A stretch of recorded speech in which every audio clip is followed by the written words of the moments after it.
Eto na nga't nakabili na nga tayo ulit ng mga notebooks. Salamat po talaga sa mga sponsors nito.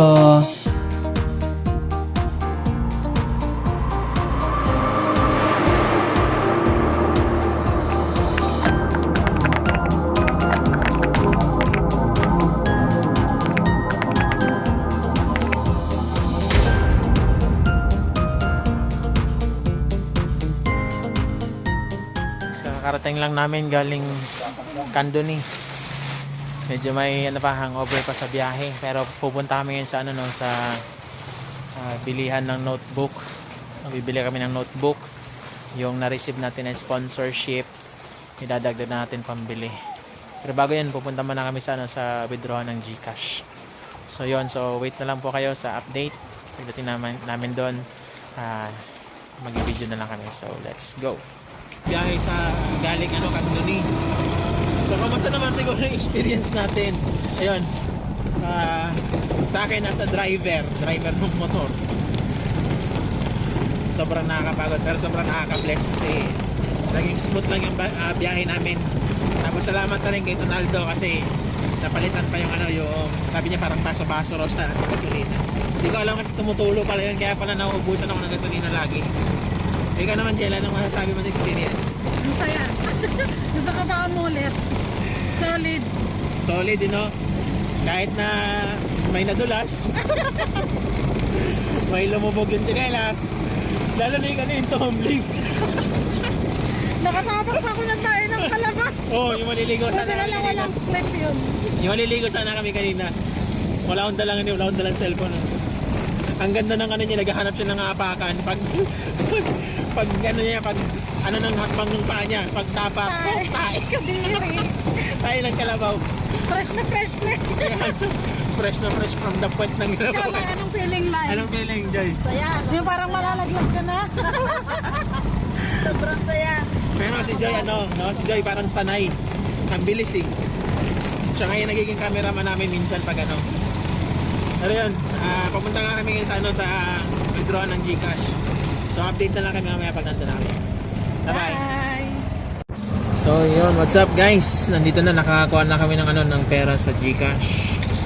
No, so bibili na kami ng notebook, diretso na kami ron. So yun, update na lang kami mamaya. Ayun, at dumating na kami dito sa tindahan ng notebook. Ayun nga, nagtaka kami dito nung pagdating namin kasi walang display sa labas eh. Kala namin wala nang tinda, pero sabi ko sa kapatid ko, subukan pa rin natin sa loob. Baka kasi walang display kasi nga umuulan-ulan sa labas. Tapos pagpasok ko, pinront cam ko na lang. Kasi nga naalala ko yung sinabi ni ate dati ng tindera dyan na ano, na wag, okay lang daw na mag-video ko sa tindahan nila pero wag lang daw siyang isasama. Yan, so to respect, yan, sa mukha ko na lang. Wag po kayo magsasama sa mukha ko. Kayo magsasawa sa mukha ko. At ito na nga po, nagtanong-tanong na ako dito kung available pa yung notebook nila na pares sa nabili ko last time. Yan, so may nakausap na ako dyan na tindera. Hindi ko natanong yung pangalan. Sabi niya meron daw, kaso tag 16 daw yung yarn. Sabi ko baka pwede naman maka-discount pares nung dati na nakuha ko siya ng 15 pesos ang isa. So hinahanap-hanap po dyan kanina yung ano, yung tinderang nag-asikaso sa amin last time. Kasi iba yung nag-aasikaso sa amin ngayon. Pero yun nga, maraming salamat pa rin dahil may pagkain na binigay sa akin yung kapatid ko. Chicharo na tayo eh.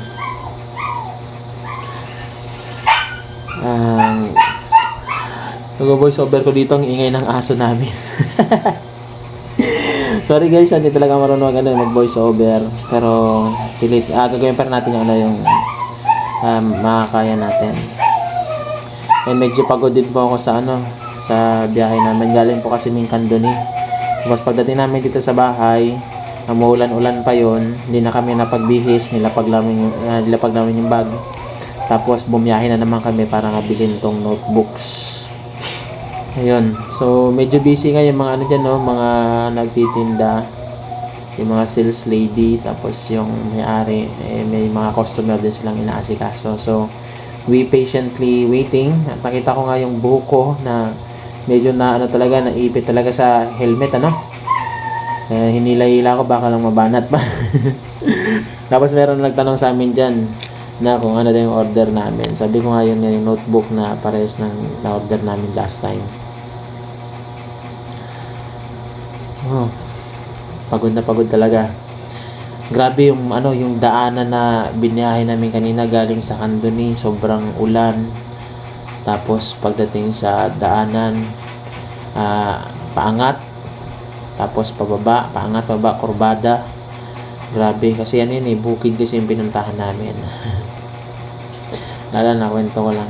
Medyo pagod talaga yung katawan ko kasi yung isang motor, yung single na motor, yung Rusi na motor, tatlo kami nakasakay noon, kapatid ko tapos yung pinsan ko. Sobrang talaga sobrang bigat. Nangalay yung braso ko. Tapos yung parang nawala nga yung pet ko kasi sa sa tanggi na ako nakaupo noon kanina. Ay nako, ito nga, naghihintay ako na mabakantihan yung nakita ko na diyan yung yung nag-asikaso sa amin last time.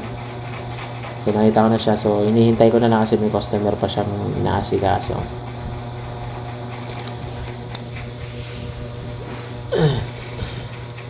So maraming salamat po sa lahat po na nag-sponsor po nitong ating Project Tabang.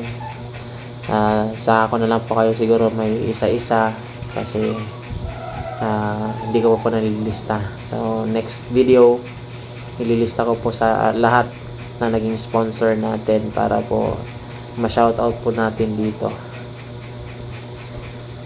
Sobrang laki ng pagpapasalamat ko po in behalf sa aking mga estudyante dahil sa maliit na bagay po na nagawa po natin dito sa Project Tabang sa pag-sponsor niyo po.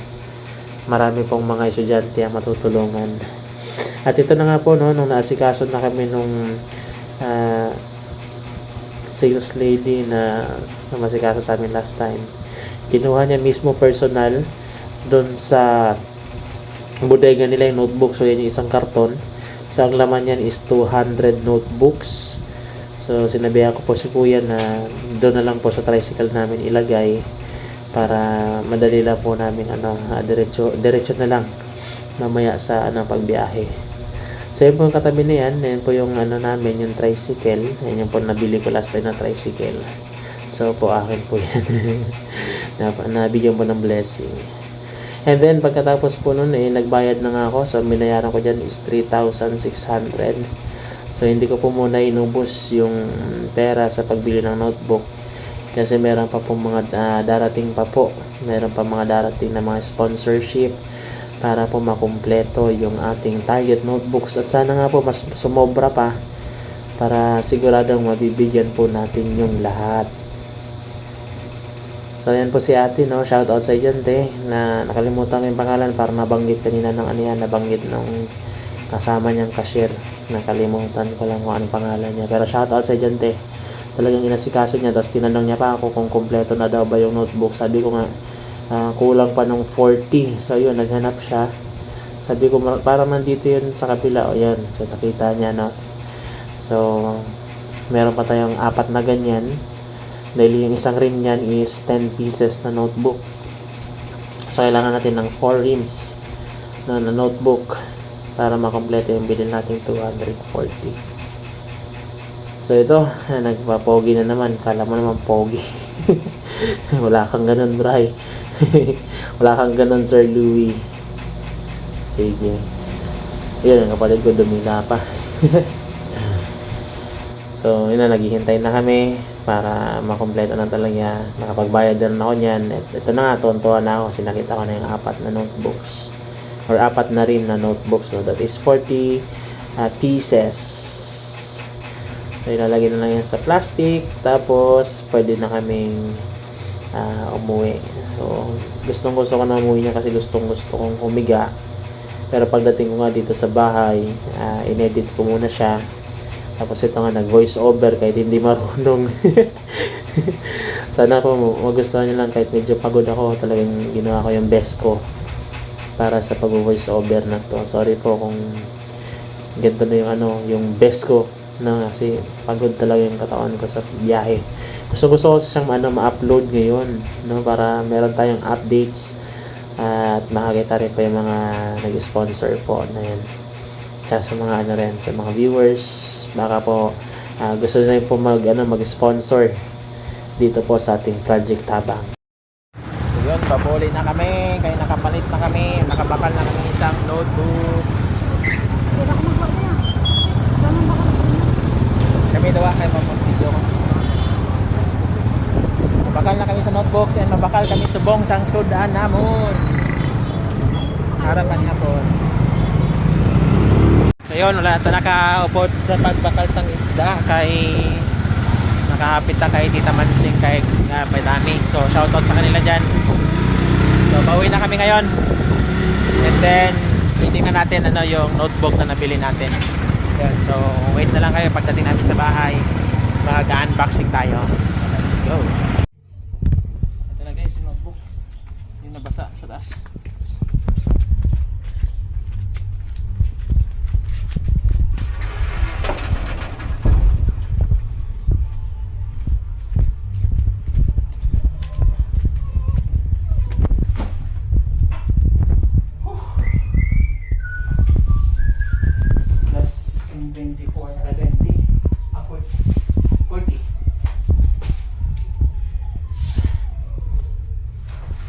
Nabili natin ngayon. Okay. Bumguba ang box. Ha? Bumguba mo ang box. So Pixel. Pixel naman yung pangalan ng notebook natin yan. So I think this is also 80 leaves. Tayong binili ngayon na 240 na notebooks. Plus may 200 pa dyan sa box. Yung box na yan yung Inspire. So all in all, meron tayong 720 na notebooks plus 200 pieces na ball pens. So salamat po sa lahat po nag-sponsor nito at sa lahat po ng gusto pa mag-sponsor. Welcome na welcome po para po makompleto natin yung target natin na mga notebooks na ibibigay po natin sa mga estudyante ng Manlingay High School. So yan lang po. Maraming salamat. Ingat po ang lahat. God bless everyone. Please like, share, follow, and subscribe. God bless everyone.